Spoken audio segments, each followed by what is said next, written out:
Très respectueusement, ex-président de la République, le protocole a l'honneur de vous inviter à procéder à l'ouverture solennelle du forum. Excellence.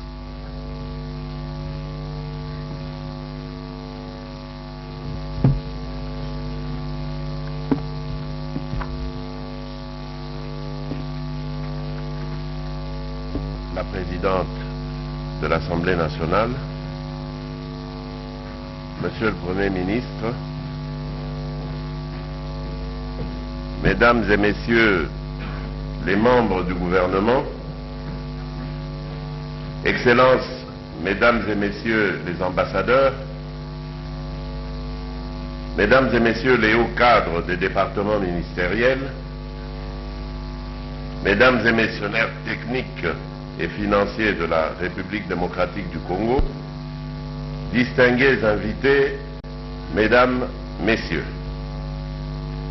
En ce moment où notre pays fait face à une urgence sanitaire internationale due à l'épidémie de la maladie à virus Ebola, je suis soulagé de nous voir réunis ici pour échanger sur les moyens de mieux protéger nos enfants par la vaccination, ainsi que sur l'éradication de la poliomyélite en République démocratique du Congo.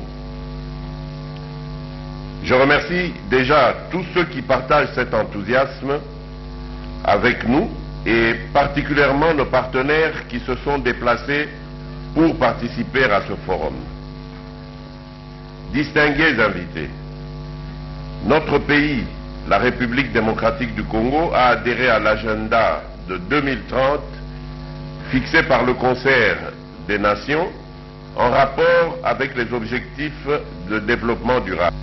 L'un de ces objectifs, en l'occurrence le numéro 3, vise à permettre à tous de vivre en bonne santé et promouvoir le bien-être de tous à tout âge. Conscient que la santé est un des droits fondamentaux des Congolais, j'en ai fait l'un des principaux piliers de mon action à la tête de l'État. Ma vision est que tout Congolais ait accès à tous les soins et services de santé de base dont il a besoin, sans encourir une ruine financière ou économique. C'est dans ce contexte que j'ai nommé un conseiller spécial en charge de la couverture maladie universelle et l'ai chargé explicitement de proposer la marche à suivre pour la matérialisation de cette vision. Dans cette marche vers la couverture sanitaire universelle en RDC, j'ai instruit les services concernés d'avoir un intérêt particulier sur les services et les soins de santé au bénéfice du couple mère-enfant. En effet, la population congolaise est majoritairement jeune et le rapport de genre est en faveur des femmes. Offrir des soins et des services de santé de qualité et efficaces à cette frange de notre population est un investissement pour l'avenir de la RDC et pour son développement futur.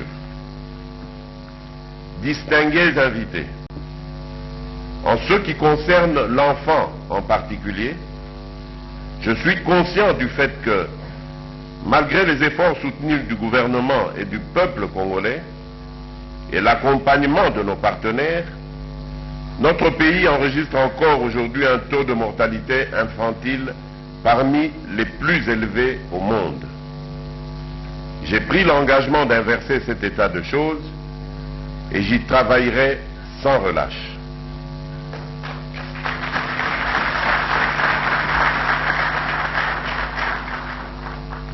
Pendant ce temps, certaines maladies tueuses d'enfants sont évitables par la vaccination.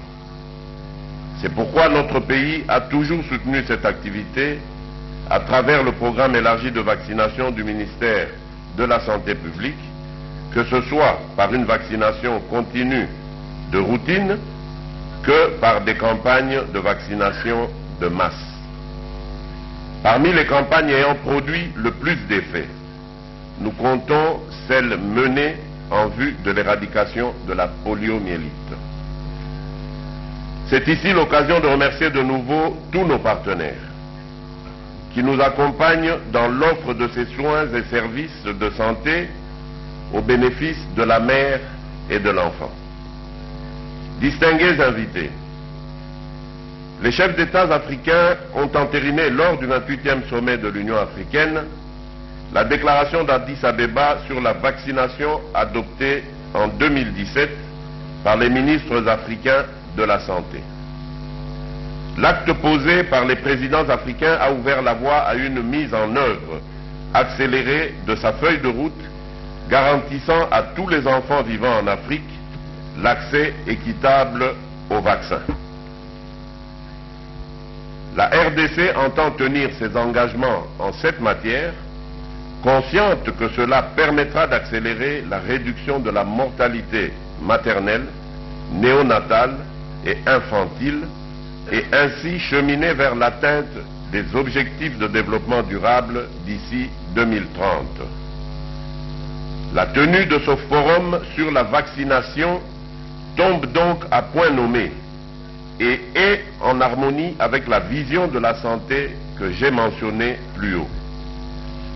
Ce forum permettra d'élargir les réflexions au niveau technique et politique, de baliser le chemin pour le renforcement de la mise en œuvre des stratégies prioritaires pour la relance de la vaccination à travers le programme élargi de vaccination, PEV, mais aussi de promouvoir l'engagement politique et la redevabilité des autorités sanitaires et politico-administratives au niveau national et provincial. J'exhorte dès lors les participants à ne ménager aucun effort pour fournir des propositions solides en passant en revue les attentes du pays en matière de vaccination et de l'éradication de la poliomyélite dans un système de santé renforcé et résilient. En ce qui me concerne, je peux vous garantir que durant mon mandat à la tête de ce beau et grand pays, la vaccination sera un des piliers majeurs du processus de mise en œuvre de la couverture santé universelle que j'ai initié.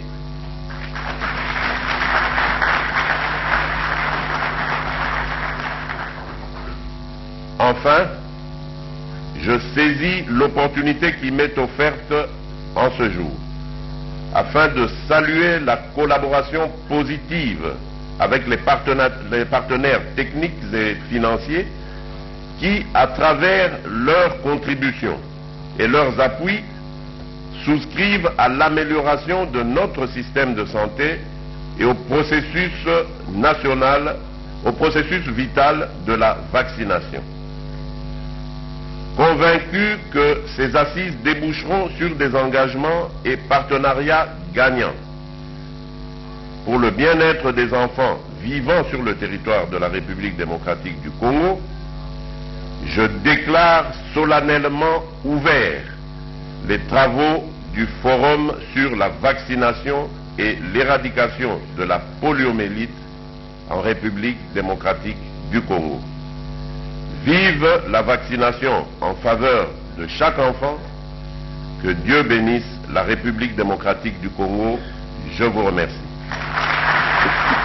C'est parti, très chers téléspectateurs, pour le Forum national de vaccination et d'éradication de la poliomyélite en République démocratique du Congo. Le coup d'envoi venait donc d'être donné tout à l'heure par le président de la République, Félix Antoine Tshisekedi Tshilombo. Juste après la pause, les travaux du forum vont se poursuivre en panel dans la salle Panorama qui est juste à côté. Excellence, Monsieur le Président de la République, honorables, Mesdames et Messieurs, distingués invités, ainsi prend fin la cérémonie d'ouverture de ce jour. Nous prions l'assistance de bien vouloir se tenir debout pour permettre au chef de l'État de se retirer. Le président de la République va devoir quitter la grande salle de conférence de l'hôtel Kimpeski, situé dans la commune de La Gombe. Dans quelques instants, le protocole d'État l'a souligné, juste après cette cérémonie, les travaux vont se tenir en panel pendant 2 jours. Le président de la République qui saisit cette occasion pour saluer quelques partenaires qui accompagnent la RDC dans cette vaste opération de vaccination et d'éradication de la poliomyélite en République démocratique du Congo. Et puis, ils vont certainement prendre une photo au souvenir avec ces partenaires qui ont toujours accompagné la RDC dans le secteur de la santé, l'OMS, l'USAID, la Banque mondiale et tant d'autres qui sont en train de poser pour la prospérité avec le président de la République et qui va devoir quitter la salle d'un moment à l'autre. Les travaux vont reprendre en panel. Le protocole d'État l'a annoncé cet après-midi. Le président qui salue la présidente de l'Assemblée nationale, qui salue également le Premier ministre sortant Bruno Tshibala et d'autres officiels, M. Kindelo, et d'autres officiels qui sont là. Je crois que ça doit être le ministre de la Santé, je ne le vois pas de loin, peut-être, vous allez me corriger. Le ministre Kangoudia du budget qui assume l'intérim du ministre de la Santé, Ouli Lunga, qui se trouverait présentement dans l'est du pays et précisément à Béni, pour coordonner les différentes actions menées pour lutter contre la maladie à virus Ebola qui sévit